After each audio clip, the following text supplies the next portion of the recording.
Hey everybody, welcome to the third episode of When Life is Lifing, the podcast. Today we have Kawanna Shannon. Hello. She is a coach to help women's rights authorities, everything to do with women and empowering women. She has the knowledge and she is Google wide, and she's done many episodes of CNN, MSNBC, KSDK. Tell us a little bit more about what you do. So my name is Kawanna Shannon. I am a family building, women empowerment life coach. Yes. Motivational speaking, and my arena basically is empowering all women, but also mothers, specifically in building relationships with their kids, with their community, and being able to cultivate that as an individual. And in my background in women's health has really kind of set the foundation for how I've been able to do this for so long. Wow. Yeah. That sounds like a book. Do you have any books out today?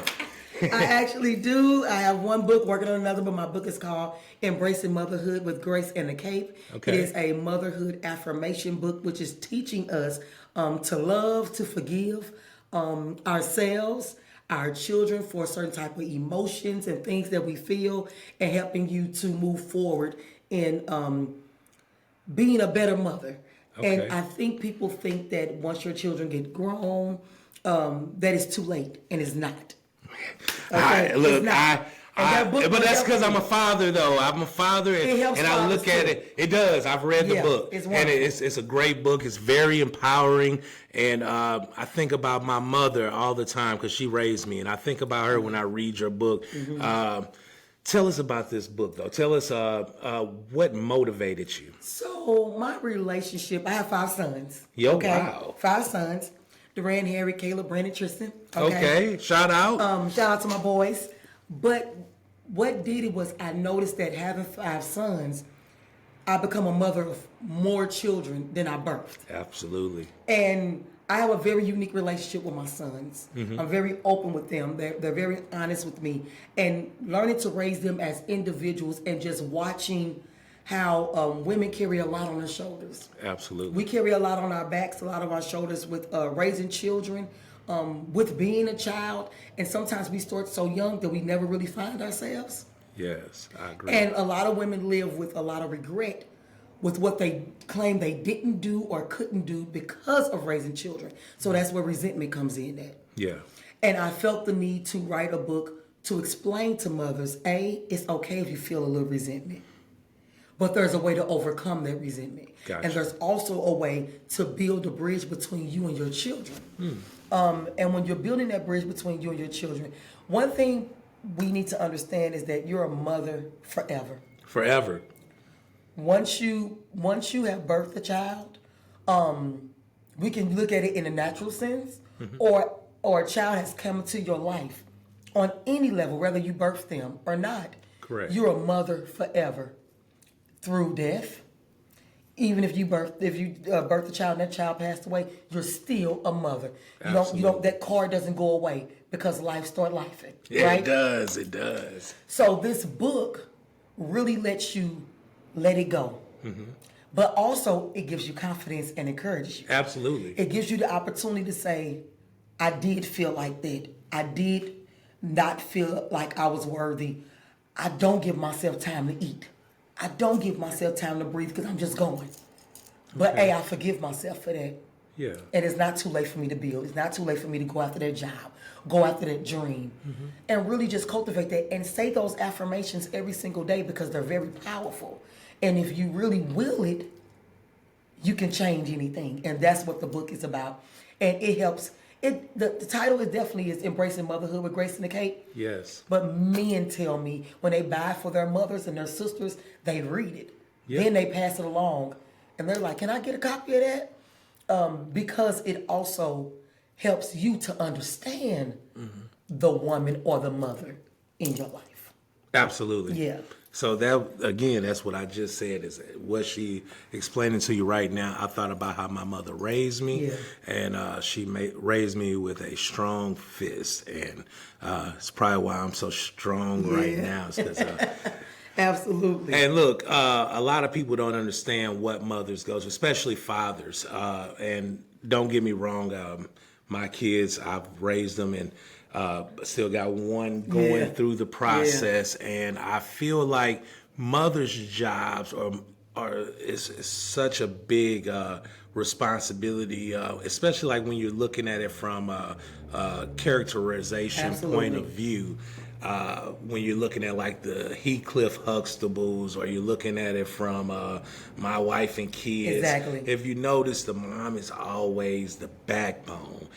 Tell us a little bit more about how, not just in the book, but just in your own personal life, how you've had to overcome objections. And I know it's many of them, but in a way where other mothers out there and even fathers will understand why mothers do what they do. Because a lot of times the guys are looking like, oh no, she's acting out. No, it's not that she's acting out, and it's not. It's what it is she's got a character she has to play daily, minutely, hourly, all of that in one. And again, we're trying to understand it as men. Yeah. And so I think you can give us the best insight on that. If you could just, maybe just one instance where you can say, hey, this is what happened, this is what I did, and this was the outcome. Yeah. I'll definitely say this.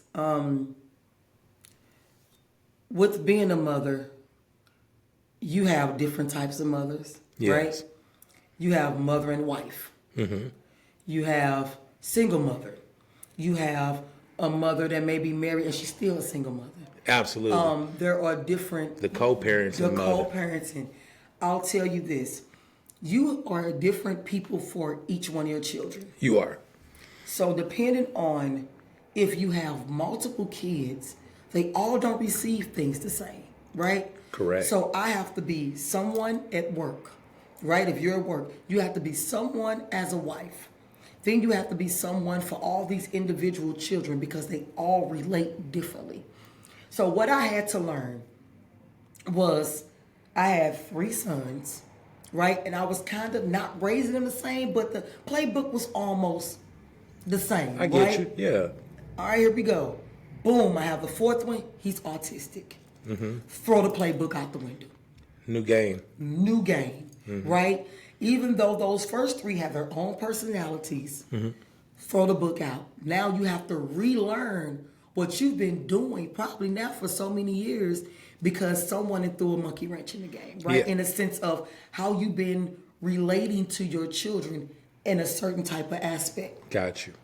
When you decide to learn your children as individuals and not as your child, hear me when I say this. Just because someone is a kid or a child, they are little people. Yes. You have to relearn each little person that you have to be able to form trust, relationship. They're not the same. No. Truth, love, all together to be able to, for your child to not just say to you, how was school today? Good, and walk off. For you to be able to say, how was school today? And they say, it was good, but it's an open door. So what I started doing, we would have times where I would this is very unorthodox, okay? But I would let my kids express themselves on any kind of level for a short period of time. That means however they needed to voice themselves for a certain little period of time, I would let them do that so I can get the rawness of them. Absolutely. Right? Will them back in, and then we will talk about the issue or the problem. Right. When you really, you stay the parent. I don't believe in it. My child is my friend. Exactly. That comes later in life. I don't even think it ever comes. I'm always guiding you. Yeah, I'm always guiding you. You're always a parent. But it becomes a time where you all can have a different kind of a different kind of relationship. And a different kind of relationship. Mm-hmm. And what happens is, if you don't form a firm foundation when your children are children of respect, of complete dialogue. I understand it's a lot of parents or do as I say, not as I do, but your kids are watching you. They're watching you. You're the They're TV for watching them. you. You're the TV for them. And a lot of times they may say yes, ma'am, but in their mental, they don't believe You what ain't you doing say. it. Yeah, you ain't doing it. Watch You're your not eye. doing it. You want me to have faith, but you don't have none. Right. They're watching you repeat life in a bad perpetual state. Right. When you have your children, you take the situations and you listen. Try to be a full listener, no matter what they saying crazy. Yeah. Get the full story. Yeah, be an active listener. So you can be able to form relationship. And that's what I did with my sons. Because that fourth one, I had to learn him. So I had to teach myself. I had to unlearn everything else. Teach myself, what is autism? What does that look like? How do I not cripple him even though I got a diagnosis? How do I treat him like my other children but yet respect how he operates? And relearn that behavior. And with that, you start to learn to do things differently. Okay. You get an open pathway, right? And you can't be scared to walk in the unknown of what you've been doing. Because I had already had 3, which means I know I'm good at this, right? Yeah. At least I feel I am. And I'm willing to just raise you the same, but you can't do that. Right. Right? So I that was my biggest situation because that turned motherhood for me upside down. And not in a bad way, but it made me dig a little deeper into things Find your own self. I find my own self and things I wasn't familiar with. And not only that, it cultivated me into a different kind of fight. We raise our black boys what to do when the police pull them over, how to conduct themselves, things that are natural. But now I had to fight the educational system. Right. Whole nother ball game. Yes. Right? And not that the educational system was doing anything wrong to him, but he needed an advocate. Yes. And as mothers, we are programmed with an automatic avocation. Don't mean you activated it. Right. I get it. Because you may not have needed to really be on a level of activation because of your previous. Exactly. But when you do need to activate it, now you have to kind of tap into yourself and say, how do I have? Because I don't know why, but the first time you get to a situation is anger. And so anger creates more anger, right? Absolutely. And so you have to come in a different way when you're trying to get something done. And this is not only just in motherhood or in parenthood. This is in life. And I want people to pay attention to this. When you go at a company or a manager and you're trying to get something done, you don't do that in a way of anger. You have to come from a place of peace because you're trying to get something accomplished. Absolutely. But let me let you finish because I heard what you were saying, and I wanted to let the people know real quick that if you come to a manager or you come to a business in peace, you can get more accomplished. Yeah, you have to center yourself because what do you do when life or the plan that you have goes haywire? Right. What do you do when you have wrote things down, you designed some things for yourself, you got plans for you and your children, like you have something going for yourself and it just blows up in your face? Right. Right? How do you remain calm? How do you sit down and rewire the situation to be able to enter it in peace? Correct. Right? Yeah. When I tell you that meditation and prayer and real life forward moving and forward thinking, you have to sit in your mess for a second. And what I mean by that, not that my son was mess, not that his diagnosis was mess, but the disruption of my life was mess. It was different. It was different. Why now? I've had 3 sons with no issues. Why now? Why do I have this child who can't talk? Why he couldn't talk until he was 4? He didn't talk until he was 4. What is this new perspective? I already have 3. Why am I getting handed this now? You can do one or two things. You can take them and throw them away. And what I mean by that, you can throw someone away and never let them leave your space. Yeah.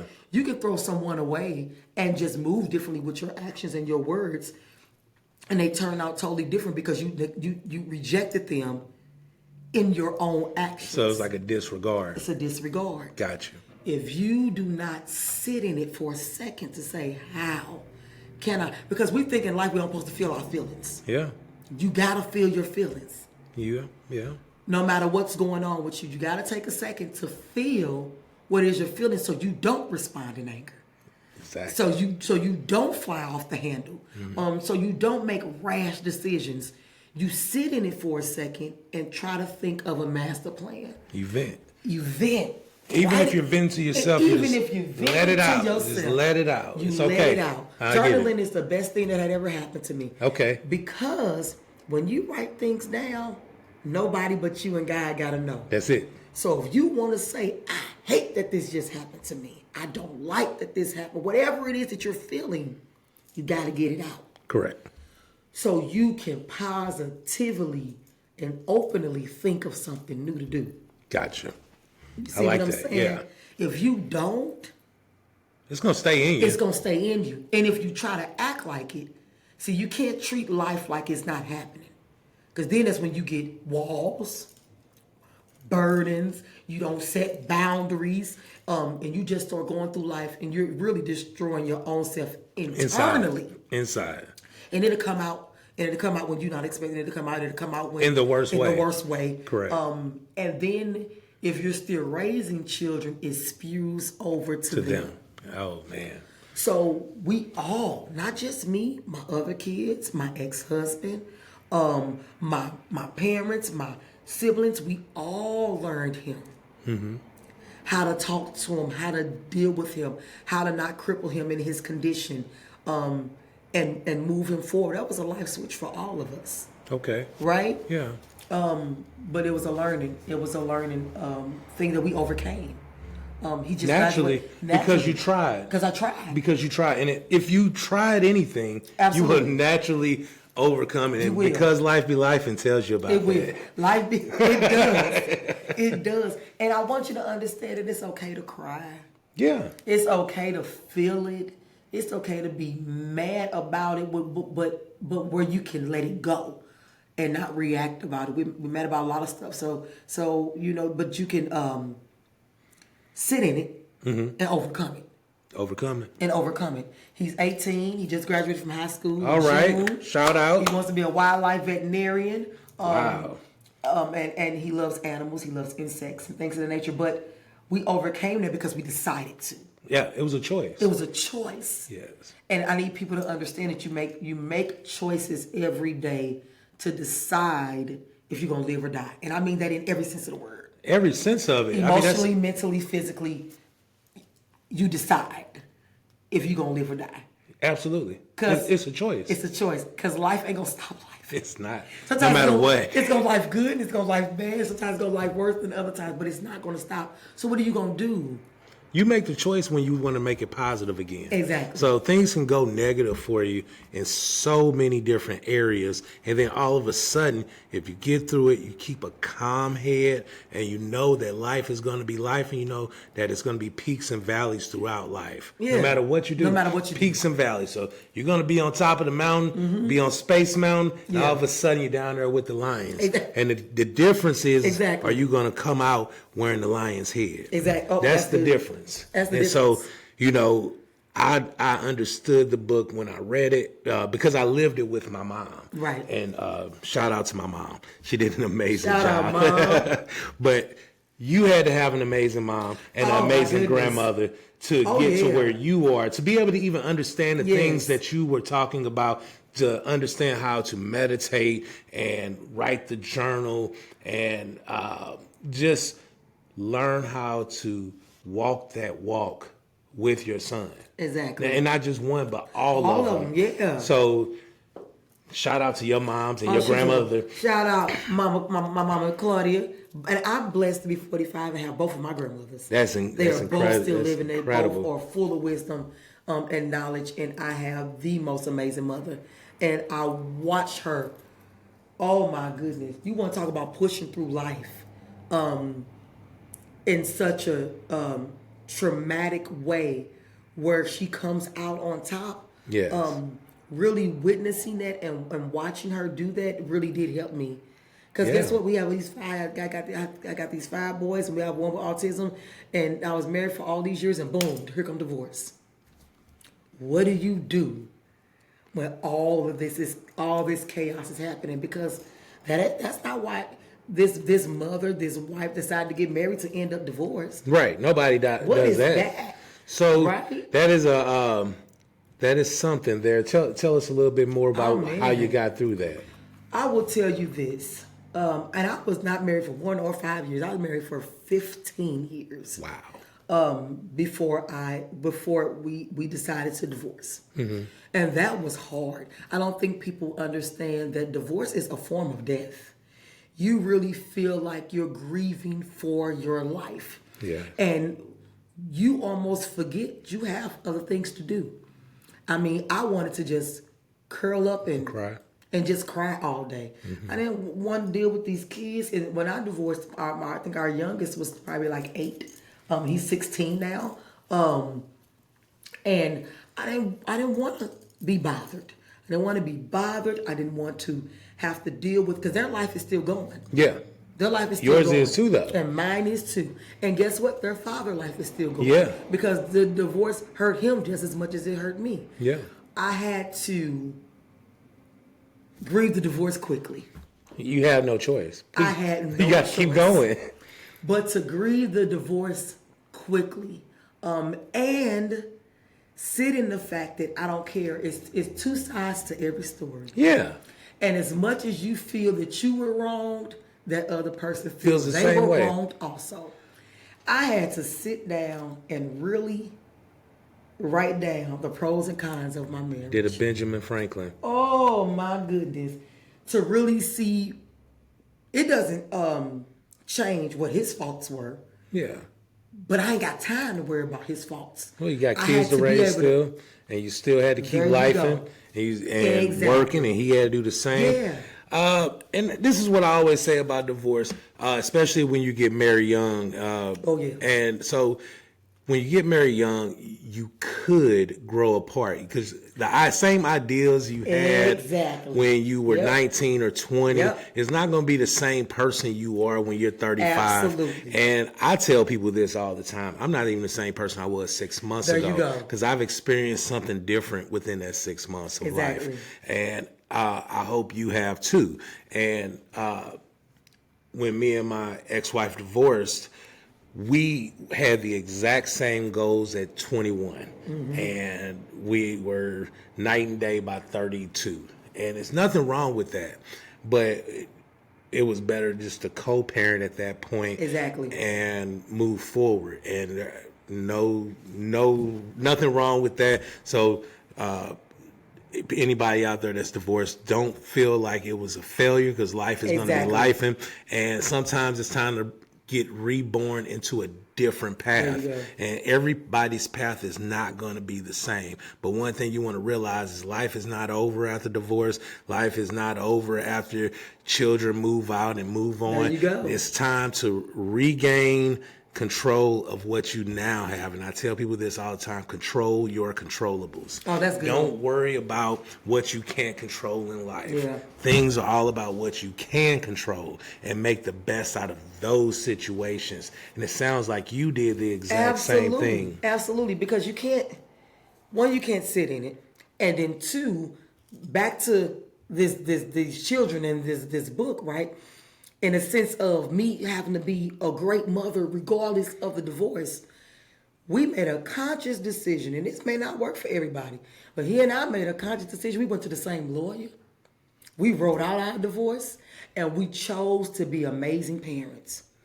We let it all go, and we started co-parenting well. Co-parenting. We're great co-parents.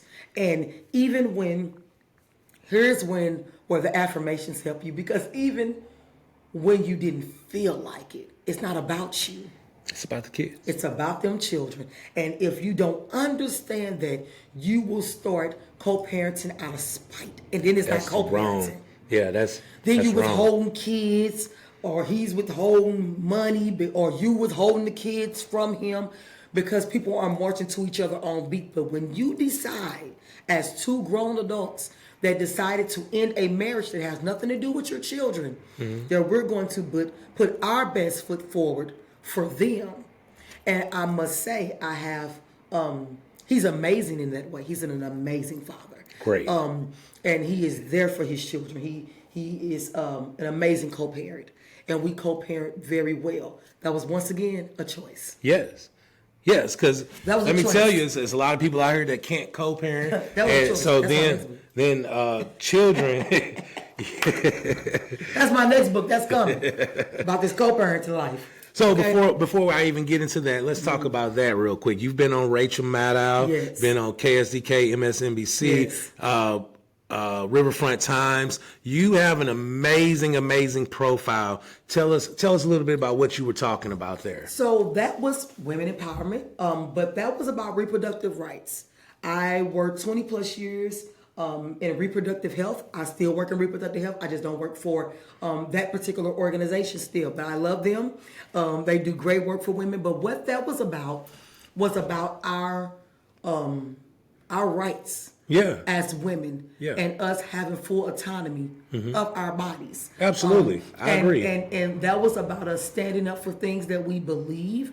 That was about cultivating and pushing us into a direction where we get to say what it is that we decide to do with ourselves. I agree. And that's in anything in life.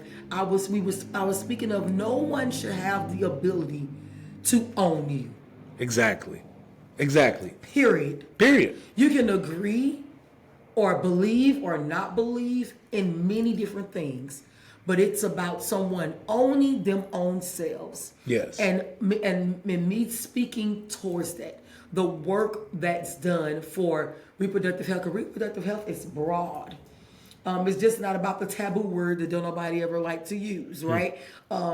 Which is abortion. It is not just about that. It is about if I want to take birth control, if I don't have to be in that situation. Right. It's about if I have a unhealthy pregnancy and it's better for my life to be able to do that. And I don't want the government involved in my decisions. I don't either. I believe that women should have that choice. choice. It was about. And I tell people all the time that it's okay if you don't believe in that. It is not okay for you to be able to tell someone what they can and can't do, because people have the right to develop their own selves and their own thoughts, and that's between them and their maker.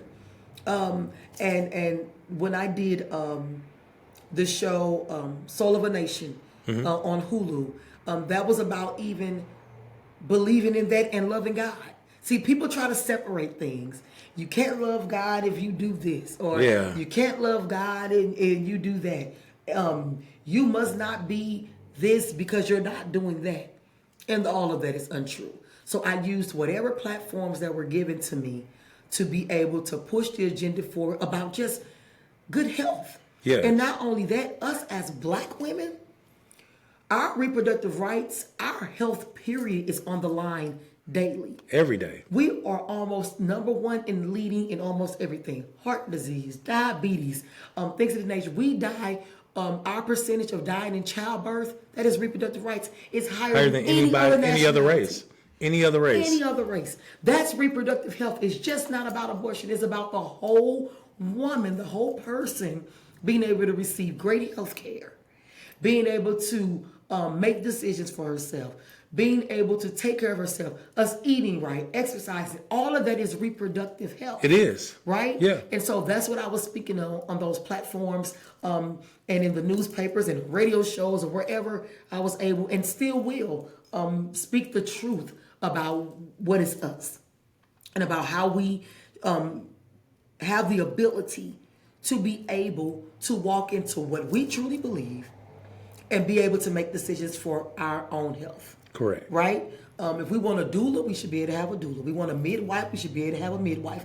Because it's not just about abortion, it's about, I want the women who go, you have women who go through 9 months of pregnancy and die on the table. Yes. What is that?